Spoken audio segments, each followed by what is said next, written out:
Assalamualaikum. I am Paula Marhumsar from Group 5 and I will be the first reporter for the noise pollution. So to begin with, what is noise pollution? Noise pollution refers to the excessive or harmful levels of noise in the environment or in our environment, which can have a negative effect on human and animal health and well-being. So the impact of noise pollution can range from annoyance, stress, sleep disturbance, hearing loss that can lead to a more serious health issue. So this report will delve into the background of noise pollution, its causes, effects, sources, potential solutions, prevention strategies, and conclude with a summary of key takeaways. Also, noise pollution or environmental noise is displeasing human, animal, or machine-created sound that disrupts the activity or balance of human or animal life. It is a type of energy pollution in which distracting, irritating, or damaging sounds are freely audible. It is an underrated environmental problem because of the fact that we can't see, smell, or taste it. The World Health Organization stated that noise must be recognized as a major threat to human well-being. The noise pollution has become a significant environmental concern in modern societies, particularly with the rapid urbanization and industrialization that has taken place over the last century. So the primary causes of noise pollution, nanggagaling yan sa human activities. Nandito yung transportation, which is, example nito is yung road traffic, rail lines, airplanes, and ships, na siya rin yung major contribution ng noise pollution, particularly sa urban areas. Pangalawa is yung industrial activities, which is bilong dito yung machinery, construction, and manufacturing processes na nag-generate siya ng significant noise level. Pangatlo naman is yung recreation and entertainment. Dito, bilong yung mga loud music from concerts, parties, and clubs as well as yung mga amplified sound systems na ginagamit sa public spaces which is nagko-contribute siya ng noise pollution. Lastly is yung household appliances, yung everyday items na ginagamit natin sa bahay, nagkakaroon din yun ng noise pollution. Which is yung mga example nito is yung lawn mowers, power tools, even yung vacuum natin at saka yung mga generator, washing machine, nagkakaroon din yun ng, nagkaka-cause din yun ng noise pollution. So that's all for my report. Once again, I am Marhumsar Paula, the first reporter of noise pollution. Again, good day. I am Jessie Lucemeni and I will be the second reporter for our topic noise pollution, and I will be discussing to you the effect, sources, and potential solution, and also the how to prevent the noise pollution. First, let's tackle about what are the effects of noise pollution. First is the human health. So, for me personally, I really, before, hindi ko pa natanggap tong topic na to, I really thought na walang noise pollution. But here I am now discussing to you what are the effects of noise pollution. And first is the human health. So, when we say human health, ano nga ba yung mga naaapekto sa atin or sa kalusugan natin in terms of noise pollution? So first here is the hearing loss. So maaaring mawalan tayo ng pandinig because in a prolonged exposure of loud noises, maaaring temporary or permanent na mawawala yung pandinig natin, or it is called the noise-induced hearing loss, or NIHL. Second also is the cardiovascular issues. Also in cardiovascular issues, it can also link in cardiovascular problems, including the high blood pressure, heart diseases, and also the increased risk of stroke. Also, the third one is the sleep disturbance. So, hindi lang naman siya sa pagtulog, but also in other form of disturbances kung talagang maingay yung paligid natin. For example, in urban places like Manila, Cebu, na 24/7 talagang busy or crowded yung places, nakakadisturbo talaga ito. Like for example, may natutulog na because gabi, or maybe may ginagawa yung tao tapos nadidistract tayo kasi sobrang ingay ng paligid natin. And also here is the wildlife. So, hindi lang pala yung mga tao yung nadidisturbo sa noise pollution or sa mga maiingay, but also the wildlife. Why? First here na nakakaapekto sa wildlife is the communication interference. Why? Because noise pollution can mask the sound animals use for communication, navigation, finding mates, and also avoiding predators. So, hindi sila masyadong nakakapag-communicate to their, hindi sila nakakapag-communicate ng mabuti to these other animals when it comes to communication. Second is the habitat degradation. So, in habitat degradation, having a loud noises can disrupt the natural soundscapes. Also, their habitats, affecting animal behavior and population dynamics. Also, here is this physiological stress. Loud noises can trigger physiological stress and responses in animals, and leading to changes of their heart rate, breathing, and hormone levels. So, hindi lang naman talaga yung human health yung naaapektuhan, but also the health ng mga animals, because hindi lang naman tayong mga tao yung nangangailangan ng less na noises or calm places, but also those animals nangangailangan din sila ng peace of mind. And here also the third one is the environmental impact. So in environmental impact, here we have the reduced property values. So noise pollution can negatively affect the perceived values of real estate, particularly in the resident areas. So,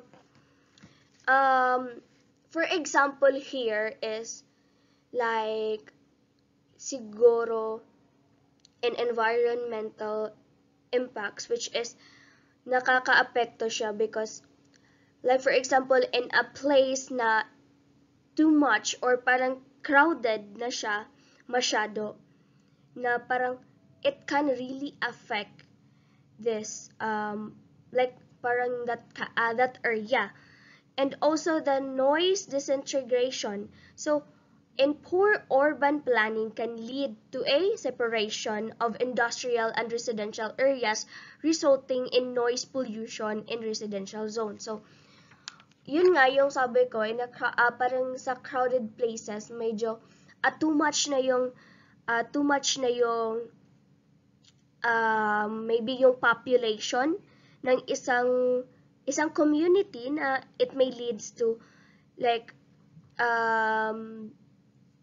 parang hindi na siya pleasing yung lugar because it's too many population, madaming mga taong nakatira, and alam naman natin, like for example, 'di ba, sa Tondo, Manila, we've seen so many clips sa Tondo na sobrang crowded na, and also sobrang ingay. It can lead to chaos. And here the last one is the psychological and memory loss. Yes, and in psychological to memory loss, as I've said, in human health, na nakakaapekto na talaga yung loud noises sa ating health, but also in mentally nakakaapekto talaga yung loud noises, and also in psychological, because may na-research ako according to this, like in psychological or memory loss. In psychological, it may in impact is the emotional instability. So noise pollution can lead to feelings of irritability, and this part may due to the constant stress or response to the triggered by the noise. So,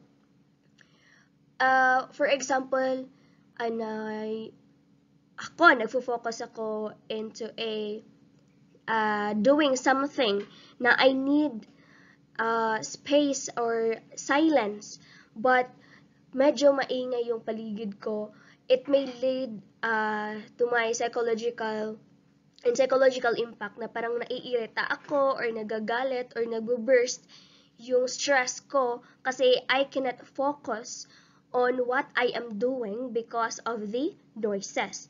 And also anxiety and depression. Why? Bakit may anxiety and depression when it comes to noise pollution?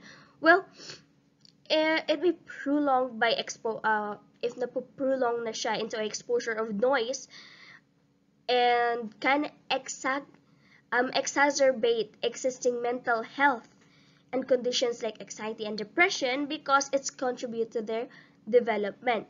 So in this complex interplays that the factors including sleep disruption, stress, and feeling of being overwhelmed. So in studies on working memory, research has shown that noise can impair working memory, which is the ability to hold and manipulate information in the mind for short periods. So this suggests that noise can directly interfere with cognitive processes involved in memory formation and retrieval. So these are the effects of noise pollution. Next is, what are the sources of noise pollution? So there are so many sources in noise pollution. It can be the noise pollution, the traffic, air traffic, construction, industrial noise, household noise, marine noise. So we will discuss all these sources. First is the traffic. So in noise pollution, nandito na yung in noise pollution here is na-overall na natin tong traffic, air, construction, and such, or like yung mga nakikita nyo, na-overall na. So let's proceed to the traffic noise.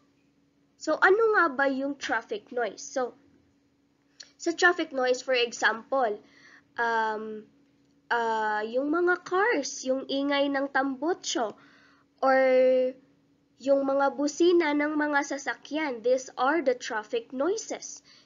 And also in air traffic noise, yung mga, for example, is yung bahay or in that community malapit sa airport, yung ingay ng eroplano or any activities particular, for example, the landing or take-off, or generate significant noise levels na nakaka-impact sa malapit na communities. And also the construction noise. So ano mga ba yung mga, it's very, very obvious in construction noise. Like for example, may ginagawa or may building na itatayo malapit sa community nyo. Hindi naman maiiwasan talaga na maingay yung pagko-construct ng building. So, like yung like mga manufacturing plants and like other industrial facilities that often generate significant noise levels from a machine or like sa pag-process nila. And also the industrial noise. So, when I say industrial noise, nandito yung manufacturing plants, yung mga significant noises ng mga machines or yung pag-process. For example, is yung factory or yung sa amin, yung paggawa ng cotton na may mga appliances sila na ginagamit which is nagli-lead siya ng ingay. Also, here is the household noise. In household noise, like for example, the everyday appliances and power tools or even music systems can contribute to noise pollution.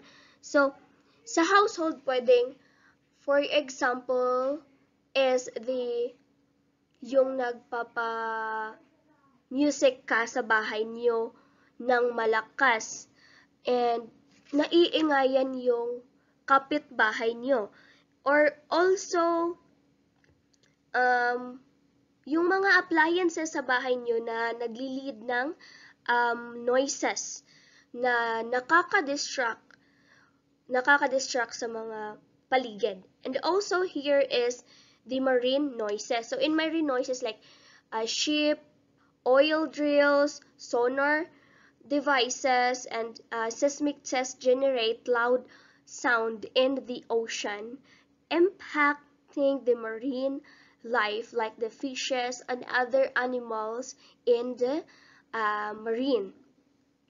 So, ano nga ba yung mga potential solutions in the noise pollution? So, we will discuss what are those potential solutions in the noise pollution. First is the individual action such as reducing personal noise. So, in the individual action which is for example, like yung mga individual, like initiative na, like they should initiate na, like to be mindful sa mga ingay na ginagawa nila para isipin natin na hindi lang naman tayo yung tao na nasa paligid, which is may mga kapitbahay tayo or other people around us na maaaring madidistract sa ingay na ating pinoproduce. And also here is community initiative where government can implement noise ordinance. Yes, here. My one big example is in our province, way back our former mayor na nag-i-implement talaga siya ng yung noise ordinance na parang bawal yung video okay, bawal yung tare or sabong because alam naman natin na sobrang ingay talaga yung mga tare or yung sabong or yung mga other like for example din yung sugal, bawal din yung public na parang nagsusugal ka because it may hindi lang naman sa talagang it really may mga other impacts pa talaga, but also nagpo-produce kasi siya ng noise pollution. And maaaring, yun nga, mag-i-implement ng noise ordinance para naman into a peaceful community. And also government regulation which they can establish a noise standard limitation to various sources such as transportation and others. So, here in government, parang it's the same with the community na nag-i-implement ng ordinance, but in government, like we have here na parang sa province din namin, which is like bawal talaga yung mga maiingay na tambotso. Like sa amin is dinadakip yung mga malalaking tambotso na nagpo-produce ng maingay na sounds. And also yung maybe yung regulation na parang sinusunod yung kung ano ba yung specific na takbo sa like for example 30 kph or 20 kph because if ever na kasi have you observed na if ever na yung mga sasakyan is sobrang lakas ng pagpapatakbo nila because sobrang ingay din, di ba? It can produce too much loud sa community. And in this fourth one, it's WHO. Maybe a typo. Hindi po namin napansin yung ito.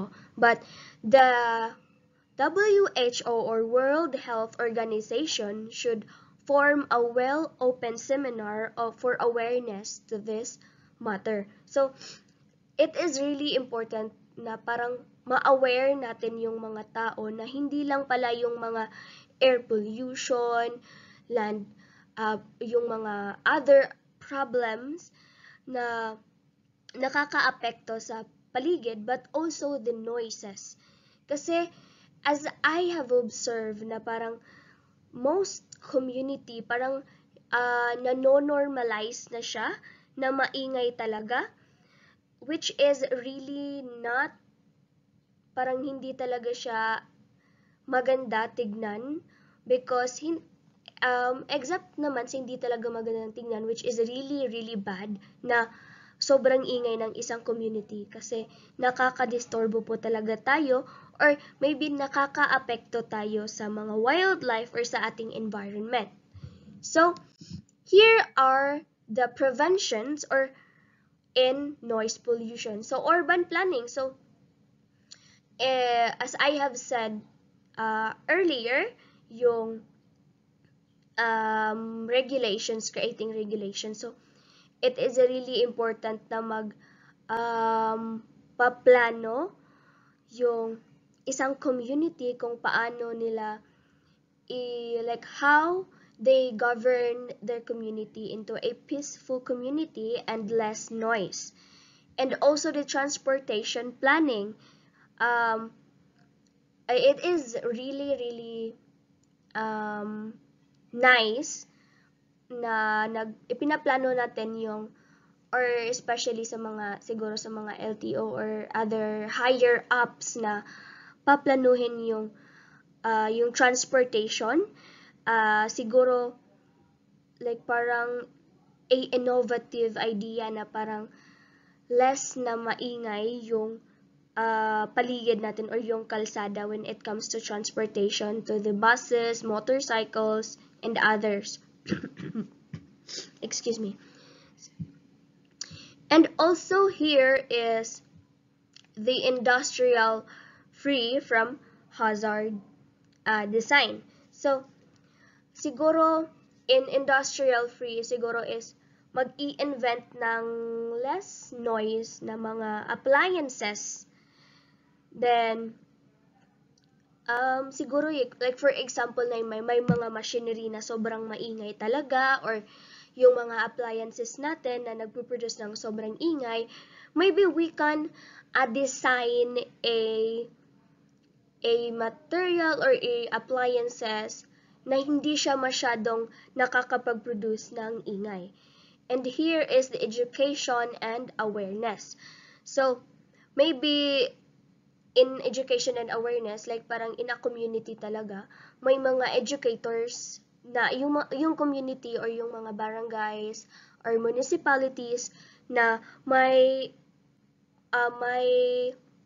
educators talaga na for example, na ipapapunta sa barangay to, hindi lang 'di ba na parang sa mga barangay or sa mga municipalities natin may mga seminar, may mga seminar na like pupunta ng barangay, meeting, and also to add on the meeting, may mga seminar, awareness, like for example, awareness in the garbages, kung paano ang pagtapon ng basura, or awareness in AIDS, ganun. May mga, di ba, may mga, yung DOH, may pinapadala silang mga nurses or some educators na nag-a-aware ng ganito.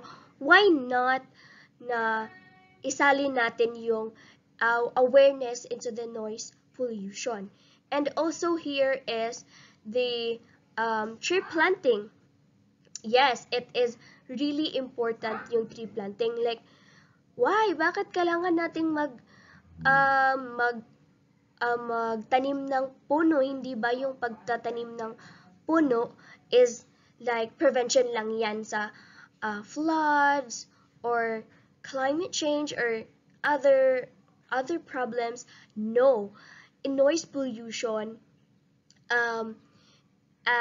in research, here, why do we need to plant some trees to reduce the noise? So here is kasi yung tree planting or maybe madaming mga halaman or madami tayong mga puno sa paligid, noise absorption. So the trees act as a natural sound barrier. So nagiging barriers po yung mga trees natin, their leaves and the branches absorb and scatter sound waves, reducing the intensity of noise traveling through the air. So, medyo napapalesen yung noises niya sa ating paligid if ever na madami tayong mga puno. So, also here is it also creating buffer zone. So, planting trees around noisy areas like roads or some industrial sites creates a buffer zones that helps to dampen noise levels. So, this is especially effective when trees are planted in dense rows or as part of a larger green belt. So, it is really important. So, yung pagpa-plant natin ng trees is really helpful in many ways. Hindi lang sa pagpe-prevent ng um, other problems, but also in the noise pollution. So,